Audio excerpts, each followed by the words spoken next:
Today we talk about the leap of faith that nurses take on travel assignments. Atlas All Access starts now.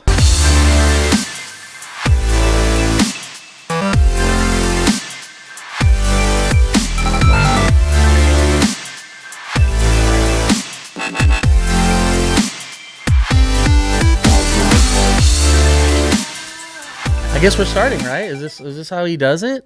All right, well, let's roll. Joe, introduce us. I am Joe Michaelsen, recruiter here at Atlas MedStaff, and this is one of Atlas's travel nurses, Kacki Schwartz. Hey. Into the office for the first time. It's awesome to have her here. I am traveling from Philadelphia to Denver and making the cross-country trek and decided, let me stop in the office. That is so awesome. And who are you traveling with? Who do we have over here in the So I background? have my significant other, Nick, and my dear friend, Darcy, who's along for the ride. Awesome. So, Philly, is that where home is, or was that your last contract? So I actually grew up in Miami. Okay. I got my first degree at Florida State, met Nick there, and he is from the Philadelphia area. So after that, we moved to Philadelphia area. I went to nursing school there and worked there for 2.5 years before I took my first contract in Tallahassee, Florida. I was there from December until June. And Was that with you? Yep. Is that with us? Yep. Were you first time? Well, I was actually, it's interesting you ask. I was actually with another company, and I extended at the hospital that I took my first contract in, but I extended with Atlas. Okay, cool. Yeah. Let's just get into it. Why? Like, what was that about? Why not? Because A, why not? Yeah, and yeah. B, I felt like you cared more about an assignment that I had with another company to make sure that everything was going well than the other, than my other recruiter. Yeah. Honestly, and I had no doubt that you and Atlas as a whole would be the company that would go with from that point forward. And that's really important. I mean, we are always going to be advocates for the industry as a whole. Like, I think that's what also makes Atlas unique, is that we'll tell you, like, hey, you know, for the greater good of the hospital, travel in general. But when there's a breakdown or of services, which is not, it was just more than just pay, right? It's more than just clocking your hours. It's more than just finding you a job. Sometimes when you're out there, you just need that support. When we talk about a leap of faith, which we'll get back to, I know Dolan's like, stay on task, right?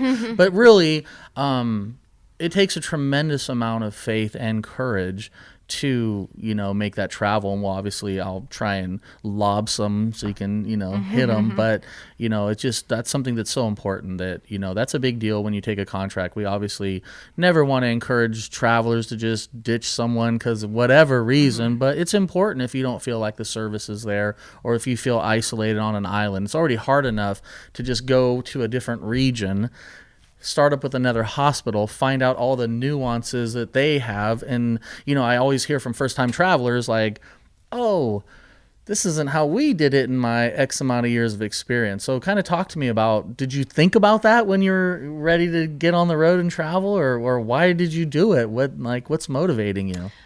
What motivated me is this feeling that I had to do it. And it had been something in the back of my mind, even in nursing school. I felt like at some point I'm going to be a travel nurse, and I knew that I was going to do it. And I talked about it a lot. And it was something that I was bringing into my life, even still in nursing school and after working for 2.5 years. And there's actually another nurse that I worked with in the Philadelphia area who she actually started travel nursing, and she was a huge inspiration to me. And she actually worked with Atlas at one point, and she recommended Atlas so highly. And Kacki did her research too. I mean, she doesn't just do something for no reason. Like, she's very diligent about all her decision making. So she did a lot of research online. You know, I know last night you mentioned you were all over the internet just figuring out, and consistently found Atlas was one of the top rated travel nursing companies. So, you know, that kind of went a long ways too. So when I started really doing a lot of research about travel nursing, the apparent resource of all resources was Kay Slane's highway hypodermics. Facebook group, website, book. I read it all, got it all. Very cool. I wanted to be very well informed as much as I could to make the most informed decisions about my future. And Atlas was consistently something that I saw run across my peripheral vision in my research, and reaching out to her and reaching out to a lot of the resources online. There were mentors that just came out of the woodwork who were so happy to share their wisdom with me. And that was so important to me and so profound that people cared so much about me who they didn't know, to help me feel like what I was doing was the right thing to do. And I'm really excited for TravCon and getting to meet Whole bunch of nurses and get to be here with, get to be with Atlas and see, like feel like I'm part of a wider community. I'm really thrilled. Good for you. I don't know how did you pick Joe? Joe was actually the first recruiter in my efforts to start the process. He's the first recruiter ever that I spoke to on the phone. That's amazing because he's a great guy. Like he's I mean, you've been here what, a year or so? Over a year. Yeah, so I mean, it's just amazing. I always give credit to my wife whenever I can. See, that's one of the keys. You're Smart man. You're her roadie, right? You set it all up. You know what that's about. But she always says that water seeks its own level, and as I always think about that in my interactions, it's just really neat how nurses come to find their recruiter, because when you sit and you meet someone for the first time face to face, it's almost like you've always known them. Yeah. It's such a weird phenomena, but that's why at Atlas we have so many different personalities, because it's never personal. We always tell our nurses, like, take a look at some of our content, go look at their bios, make a phone call, talk to a couple people. Like, we're never going to say this is the one way route to do it, because there's so many different personalities and needs. And sometimes it's not even at the superficial level. Sometimes you just got to get to the heart and mind of a person. And you're like, all right, cool. I feel that security. So tell me about the financial aspect. Did you budget, like, knowing that maybe you might be out of work for a couple weeks and you have all these front end costs?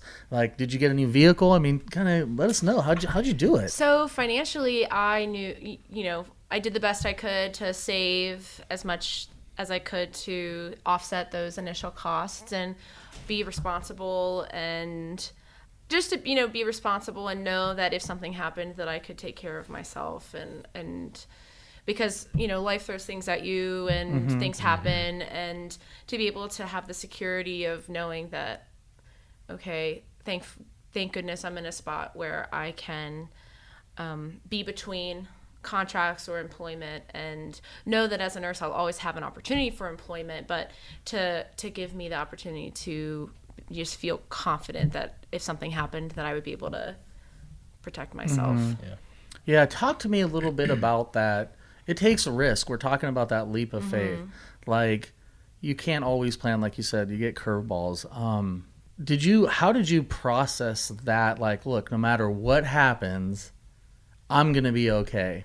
Because for all the benefits of travel, there are aspects of travel, whether it's financial, whether it's this hospital wants you to chart this way, or the order in which certain events are, which takes flexibility. It takes, like, change. We all like change when we can do it at our own pace, but sometimes travel will force you into things that maybe you didn't have a time to process. Can you talk to me a little bit about that? Like, how is that something that you consciously thought of, or have you always been carefree, go easy, like I can handle anything? No, definitely. The choice to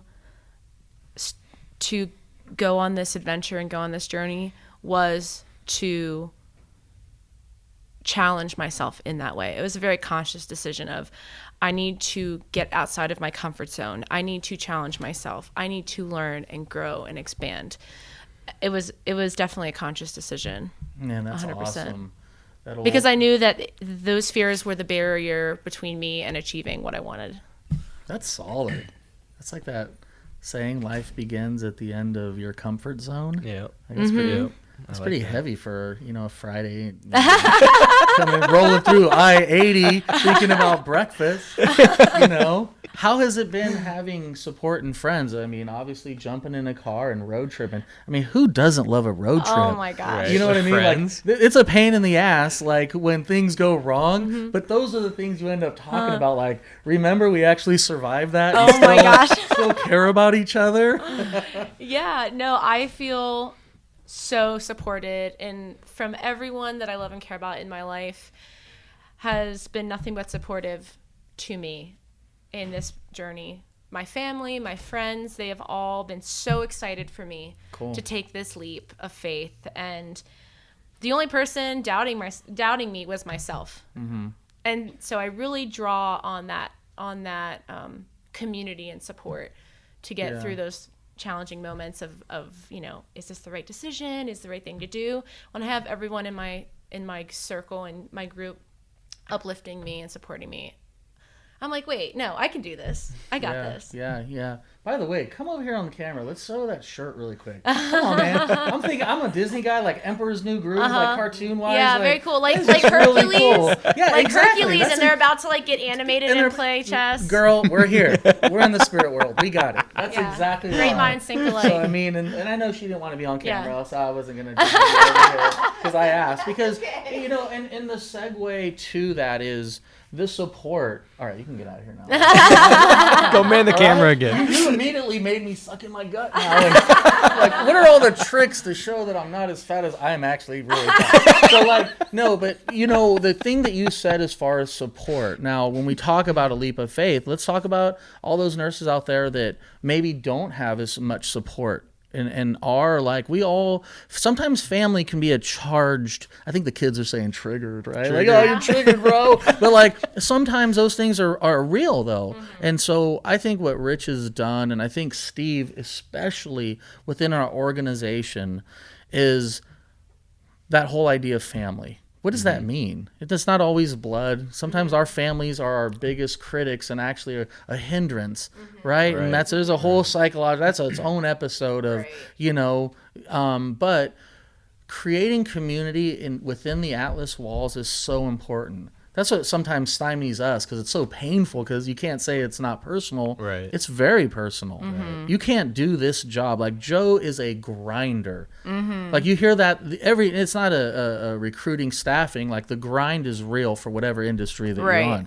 And it's not like people give Joe the opportunity to show that, hey, I'm honest, I'm diligent, I'm going to, you got to have time. Time is a component that allows you to show that you are trustworthy, that you are going to be there on a Saturday night or on a holiday. And so circling back to this idea of family and community, we can't give to nurses what our organization isn't giving to us. Right. It's not like, the recipe is pretty simple. We actually kind of get on Steve and Rich like, dude, why are you giving everybody the special sauce? And they confidently say, we will tell everybody how we do it, but unless you have the people that genuinely embody that spirit, it's not going to work. Right. Because eventually your true intentions come out. You see it all over now. Family, blah, blah, blah. Right.